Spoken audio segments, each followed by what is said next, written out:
Void Terrarium 2 can be considered a challenging game about life and death with the aim of creating a sustainable life for the last human on Earth. This game will be available for Nintendo Switch and PlayStation 4 from February 28, and the price is initially set at $40. In this video we check out how the game feels on Nintendo Switch and if it's worth buying. This is the story of the last man on Earth. After the atmosphere is filled with poisonous gases, only one girl named Toriko remains, but she is not healthy. To protect her, she lives in a terrarium and is cared for by a robot named Robbie. Robbie's mission is to keep her alive, which is easier said than done. Toriko has a tendency to get sick now and then, and these are no ordinary illnesses we are talking about. For example, there is a diagnosis that turns her into a transparent teddy bear. But despite her somewhat critical condition, this is also about getting a picture of what is going on. Therefore, you occasionally visit a parallel world that explains why things are the way they are. I have to say that it's a perfectly okay story, albeit a bit sad at times. Will the last person on Earth survive? That is the question. Whoever plays gets to see. The goal of the game is to make sure that Toriko survives in her terrarium. Her caretaker Robbie must help her with providing her with food, clothing, entertainment, and creating a livable environment inside the terrarium. To gather resources, Robbie must embark on adventures that always begin on the map. And this is a map that you will return to several times in the game. Whether you've been given a mission or need to collect resources, the map acts as the game's bridge. This is also where the game's camera perspective changes, from a two-dimensional side-scrolling perspective to a two-dimensional top-down perspective. The courses have a labyrinth-like structure consisting of narrow corridors and open spaces. Here too there is a map that I feel is absolutely necessary to refer to in order to navigate, sometimes to the point where you just check the map instead of seeing what's happening in the game. Anyway, this is all about making the robot survive as long as possible and complete the mission before he returns home. And there are a couple of different ways to end an ongoing adventure. Either the enemy eliminates you or Toriko is about to die. Yeah, Toriko loses health while you're out exploring. If she doesn't get food, she won't survive, so there's always a balance between making sure she has a high enough quality of life while the robot has time to complete the mission on its own. And that's basically how the game works. The point is not to be out on a mission for hours, rather it's about setting out, completing a mission, making sure Toriko is okay, repeat.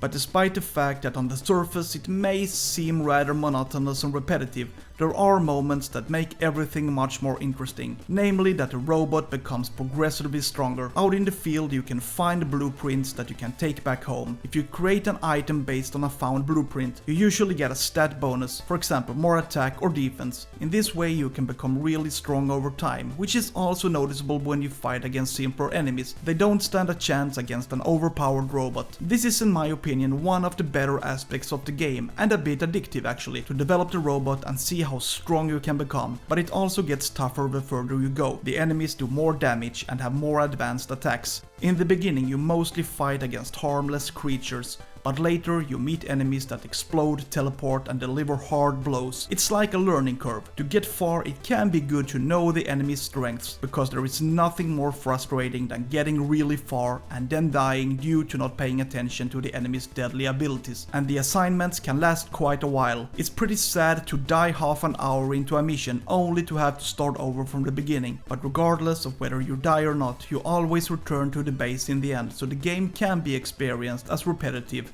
And believe me, if you want to get ahead in this game, be prepared to play the same courses over and over again. But over time it becomes possible to skip certain parts of the map. That way you don't have to take the long way, you can reach the goal faster. To add a little extra spice, there is also a virtual world where you can take part in various role-playing moments and interact with characters who, in addition to describing the plot, also ask for help with various things. If you help them, you are usually rewarded with a blueprint or things that make you stronger. I have to say that the virtual world is quite a nice break in the game and serves as a good counterbalance to what else you're doing. Visually, it's also pretty cool actually. You go from a modern experience and are thrown 30 years back in time to a place where 8-bit was the hottest thing around. The combination works very well in this game and goes along with the plot of the game. Along the levels you also find a lot of items that can benefit you, for example weapons, shields, boosters and life support items. Each weapon and shield has an item level that usually gets higher the further into the game you go, and there is something satisfying about trading a weaker weapon for something better. The weapons we are talking about are melee weapons, and their strength can be directly decisive for whether you emerge victorious from a battle. Sometimes you get lucky and find a really strong weapon that more or less one-shot every single enemy. This is actually quite entertaining. I feel like I am in a flow. In line with this, you also need a proper defense, which partly comes via the shields you find, but also the possibility of sometimes being able to get more defense when you level up. Yeah, there is a level up system in the game that resets every time you start a new mission. When you reach a new level, you get the opportunity to learn a new skill that makes you stronger, for example that you get more defense or offensive advantages. This underlines why the game can be considered similar to a roguelite experience. Each mission starts from square one, and each time you have to find new weapons, items, and you have to level up from the beginning. The only thing you take with you are the stats you get through the blueprints you created. Everything else is reset.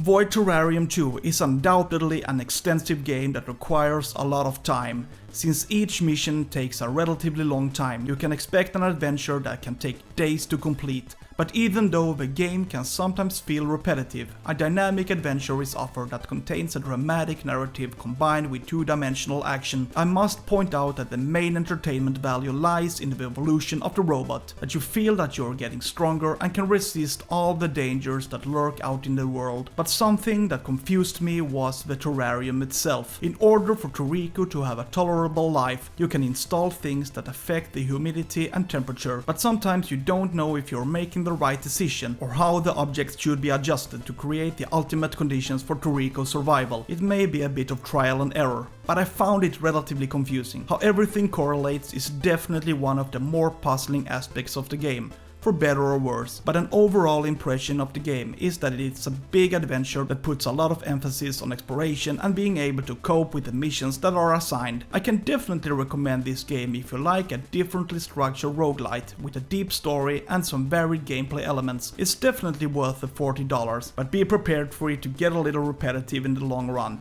Feel free to subscribe to my channel. I review new games every week. Have a good day, see ya!